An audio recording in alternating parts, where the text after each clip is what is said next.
Hello and welcome to Stories That Shape Us. My name is Joanna Daniel.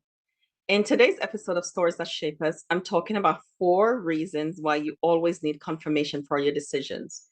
Now, yesterday I talked about what to do when people don't trust your decision making because sometimes there are people who will challenge your decisions because they don't trust you, because of sometimes mistakes that you've made in the past or other things that have happened, and the struggle to get respect and or appreciation from people around your decisions. Sometimes there are people who will challenge even your decisions. But there's also another side to this, and that's where we come in. And it's important to know that if this is what's happening to you, if you see yourself fitting in this category at all, what are some of the things that you can do? So, what are some of the reasons why we check our decision making? Are you somebody who struggled with making decisions, or do you know someone who struggled with making decisions? This could be some of the reasons why. So, number one is a fear of failure. Why? Some of the reasons why people are always going to others for confirmation about their decision is a fear of failure. Now, I know that as I'm talking, I'm thinking of scriptures that talks about, you know, in the multitude of counselors, there's safety. That's a very different thing. Going to trusted people who have invested in you to ask for suggestions or to run your decision by, to talk it through, not so that they could tell you what to do, but that you could talk it through and you could hear and you could, it helps in the decision making process versus going to someone to say, is this what I should do? For them to say yes or no before you will do what you were going to do. So sometimes people, there's a fear of failure. People are afraid to, any decision that I make might be the wrong decision, and I don't want to make the wrong decision. So therefore, I am not going to make any decision. And so there's this crippling fear, sometimes attached to perfectionism, which we know is a trauma response that will keep you sometimes stuck, um, wanting and waiting for everything to be perfect before you'll make a decision. And we know that everything is never going to be perfect. There's never going to be everything lining up in order for us to make a decision. And so, if you're crippled by the fear of failure, what I would recommend is that you examine that a little bit, that you get help from somebody who's able to reflect things back to you so that you can understand, why am I afraid of making decisions? And then you can start to incrementally make decisions, small decisions. What I would say as well, if you are find yourself in the fear of failure category, now think about your life. You're making decisions every single day. You can make decisions. You've made a decision to click on this link. You go to work every day, perhaps you go to university or college, or you work at home, or you're a housewife. You're making decisions all the time around shopping, around where to shop, where the best deals are, how to look after your family, what kind of meals to prepare. These might seem like small decisions that is not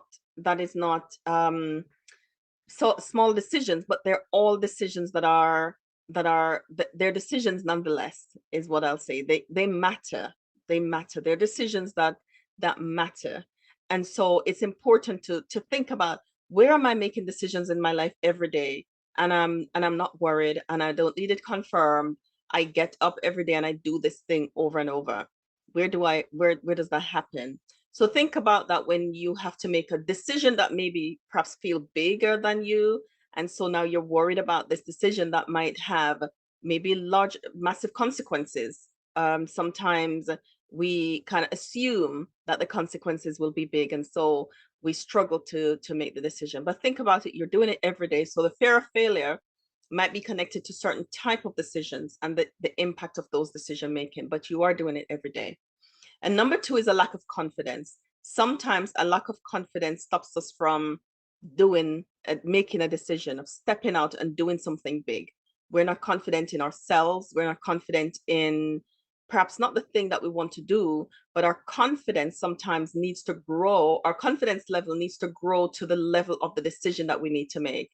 And so maybe it just needs to be increment, a little bit of growth that needs to happen so that you can see yourself in the position that decision will take you in.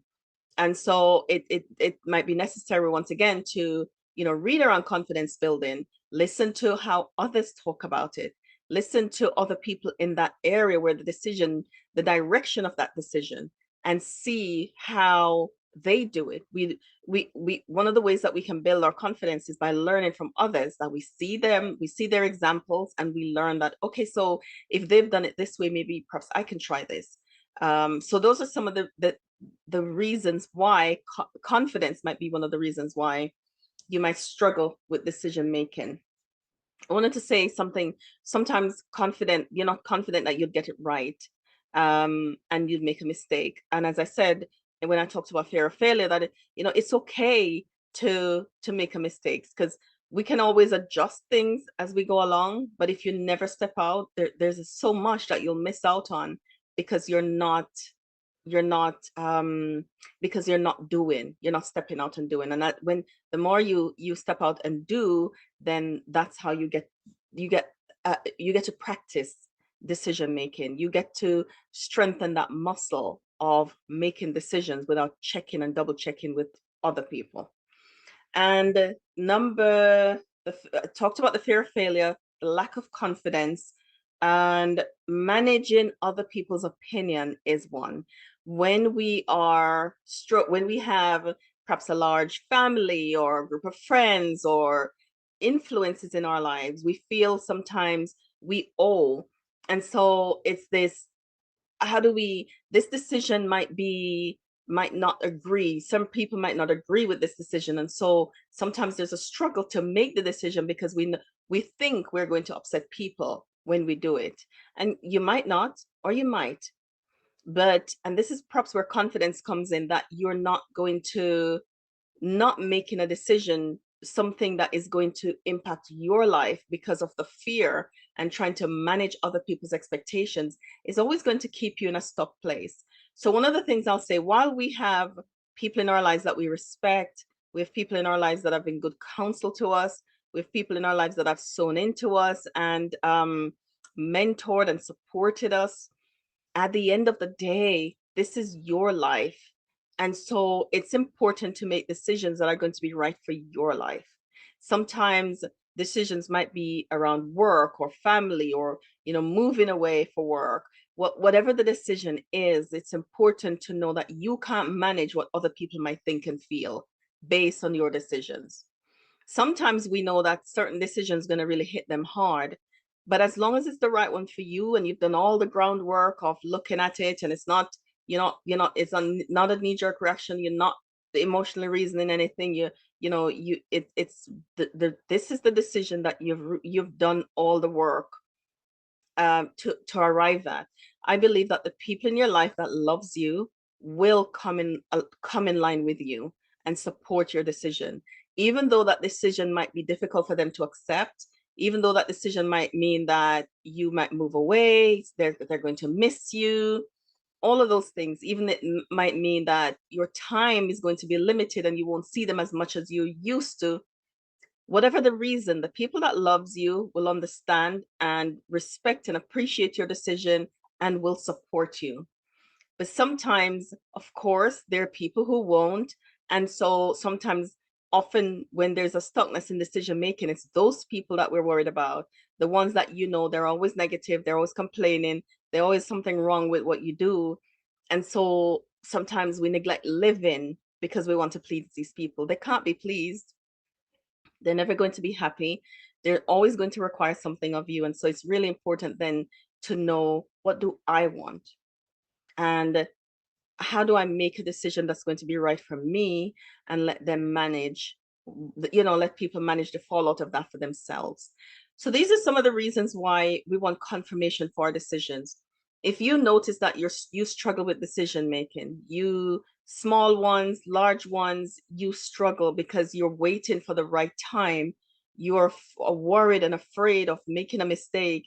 You're worried, you're managing other people's expectations. You fear failure. What if? And you're probably stuck with what if I make this decision and things go wrong?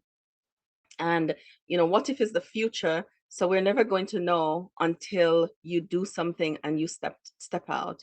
But I'm saying all that knowing that there's one piece that I discussed earlier, which is confidence. It needs confidence to get to that place of saying, this is what's right for me. I've done all my groundwork. I'm happy with what I am, where I am and what I've discovered. I won't overthink the process. I'm just going to step out and do it. It takes confidence to do that. So if you know that you need help in building confidence, get help in building the confidence to make decisions that you know that you can stand by because you're really affirmed in that this is the thing that you want, even though the people around you aren't so sure and they're not supportive, because it really needs confidence to be able to do something like that. But at the end of the day, this is your life. The decisions that you make are going to impact you. And again, whilst there's safety in counselors, there's also something important about knowing you, know what your values are, knowing the things that are important to you, and you can share that with the people that are important to you and make a decision that's going to be right for you. Thank you for joining me in this episode of Stories That Shape Us. I hope you'll join me on the next story.